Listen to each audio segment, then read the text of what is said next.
Monsieur Bourriaud, bonjour. Pourriez-vous nous dire quelles sont vos spécialités? Alors effectivement, je suis expert à la chambre depuis une quinzaine d'années. Notre spécialité, c'est donc tout ce qui concerne l'art nouveau, c'est-à-dire le mobilier, la verrerie art nouveau, la sculpture art nouveau. Et également, nous sommes spécialisés dans la sculpture, donc 19e, 20e, qui va de Carpeaux jusqu'à Pompon, Gaucho, Guyot, Artus, Petersen, etc. Donc voilà, c'est nos spécialités. Dans le cadre de, on va dire, votre statut d'expert auprès de la Chambre, vous faites des expertises pour des particuliers, pour des ventes aux enchères. Comment est-ce que ça se passe? Oui, alors effectivement, je fais des expertises pour les commissaires-priseurs, déjà pour les salles des ventes. Je travaille avec quelques études à Paris, notamment. Et je fais des expertises également pour les particuliers, pour les assurances. Et puis pour les objets que je vends également, je fais des certificats. Sur chaque objet, en général, je fais des certificats d'expertise pour montrer l'authenticité de la pièce. Qu'il n'y ait pas de problème, parce qu'il faut quand même savoir qu'il y a beaucoup de contrefaçons qui se promènent actuellement sur le marché, donc il faut quand même que les gens soient sécurisés, voilà, donc avec des certificats, avec beaucoup de détails, les dimensions, l'époque de la fonte ou de l'objet, à quelle époque ça a été fabriqué, etc. Voilà. Le certificat que vous donnez à un acheteur ou lorsque vous faites une expertise en vente aux enchères est une forme de garantie, je crois. C'est une forme de garantie. En plus, nous faisons un certificat très particulier, c'est-à-dire que le certificat, on fait la photo de l'objet. Derrière la photo, on imprime donc le texte. Cet ensemble est tamponné par mon tampon d'expert. Ensuite, on le met sous un plastique et on le fait chauffer pour que ce soit infalsifiable. Et dessus, on rajoute à nouveau 2 timbres secs qui rentrent dans la matière. Donc, c'est vraiment des certificats qu'on ne peut pas falsifier. Voilà.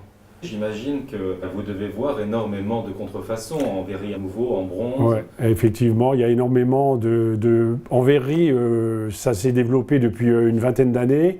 Effectivement, il y a beaucoup d'objets qui viennent de l'étranger, beaucoup d'Italie, de Roumanie, tout ça. Amérique du Sud également. Et dans la sculpture, ça c'est surtout dans le 19e un petit peu, mais surtout dans le 20e, il y a énormément de sculptures qui sont contrefaites, effectivement. C'est vrai que les faussaires se sont vraiment...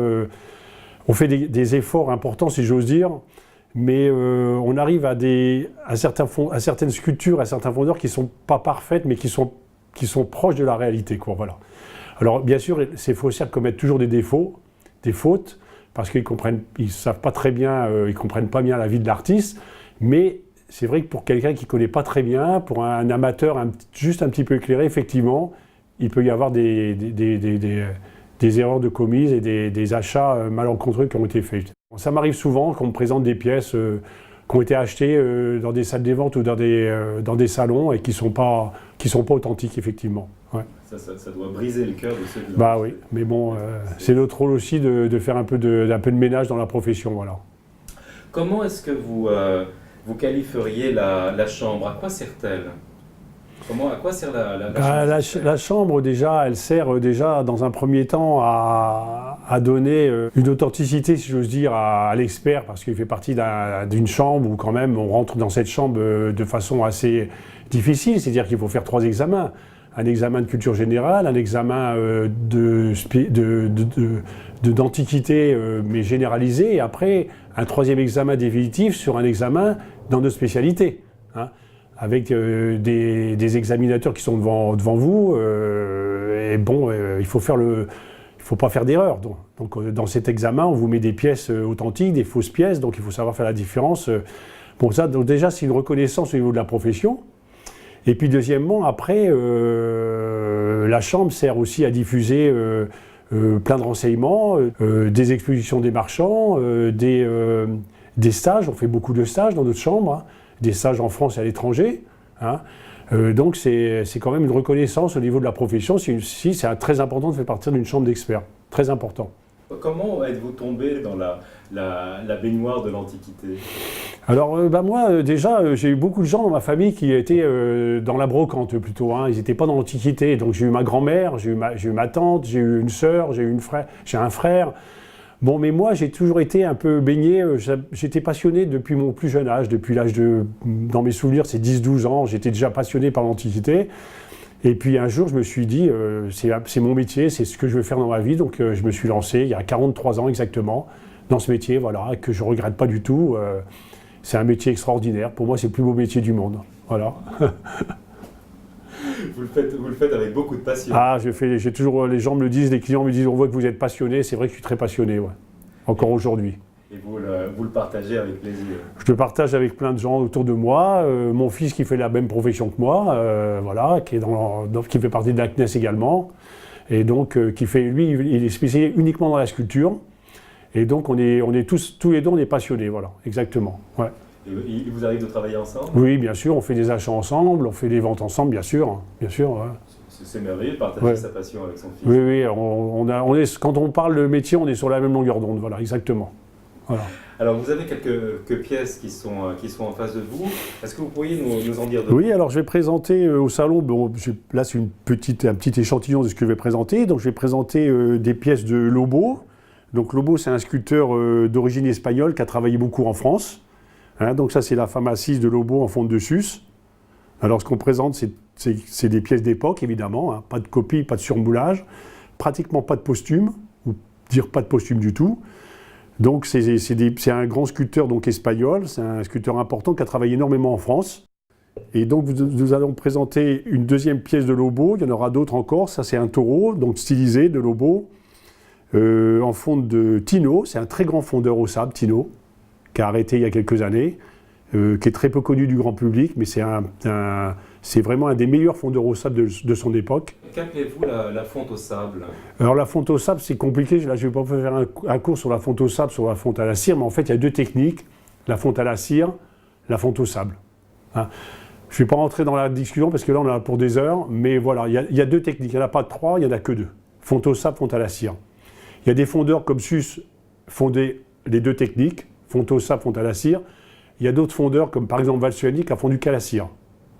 Voilà, Georges Rudier, Alexis Rudier, qu'au sable. Vous voyez, donc ça c'est très important de le savoir parce que si on rencontre une fonte de Valsuani au sable, supposons, ben, c'est forcément qu'il y a un problème. Voilà. Hein, voilà. C'est là où votre connaissance intervient. Donc nous allons présenter également, donc, après un lionceau de Gaucho, donc une des très belles épreuves des années 1930-35, donc d'époque de son vivant, en fonte de sus.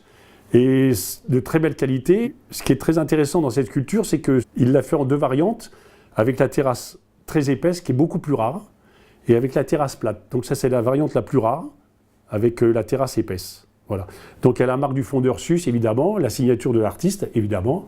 Tout est d'origine sur les pièces qu'on présente, les patines, les signatures, les marques de fondeur, tout est d'époque, hein.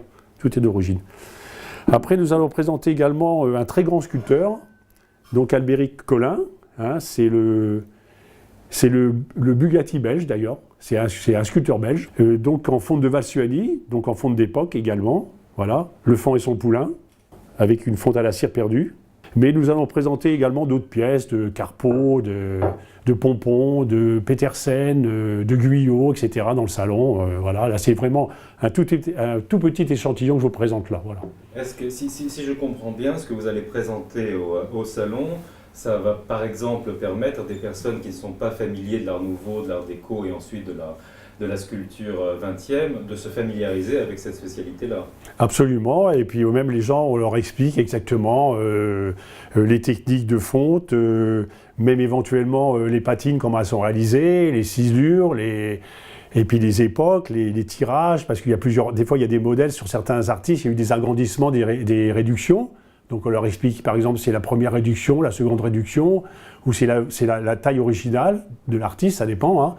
Donc on leur explique tout, et puis après les gens, après ils choisissent aussi avec leur goût, avec leur cœur, avec leur envie, avec leur désir, hein, ça c'est sûr. Hein. Mais vous serez là pour leur transmettre une partie de votre passion. Si on les accompagne jusqu'au bout, voilà, même si ça ne finalise pas un achat, ça ne fait rien, on les renseigne, on est là pour ça, c'est notre profession, c'est notre but. Hein, on est là pour leur donner des renseignements qui peuvent les conduire à un achat éventuel par la suite, hein, bien sûr. Hein. Parmi vos clients, est-ce qu'il vous est arrivé d'avoir des collectionneurs qui ont un coup de foudre que vous avez initié et qui sont restés des clients pendant longtemps? Oui, ça nous est arrivé plusieurs fois. Et ce qui m'est arrivé aussi, j'ai un très bon souvenir d'un client. Il avait acheté un très grand salon parisien de bronze de Gaucho qui était faux. Donc il me les a rapportés, il voulait une confirmation, j'ai confirmé que c'était pas bon, donc il a réussi à se faire rembourser par la personne qui était le propriétaire. Et ça m'a permis par la suite de l'avoir comme client pendant des années. Pendant de très longues années, il avait une confiance totale en nous et vraiment, il a acheté pratiquement que chez nous. Oui, ça, c'est des reconnaissances, ça nous fait vraiment plaisir quand ça nous arrive.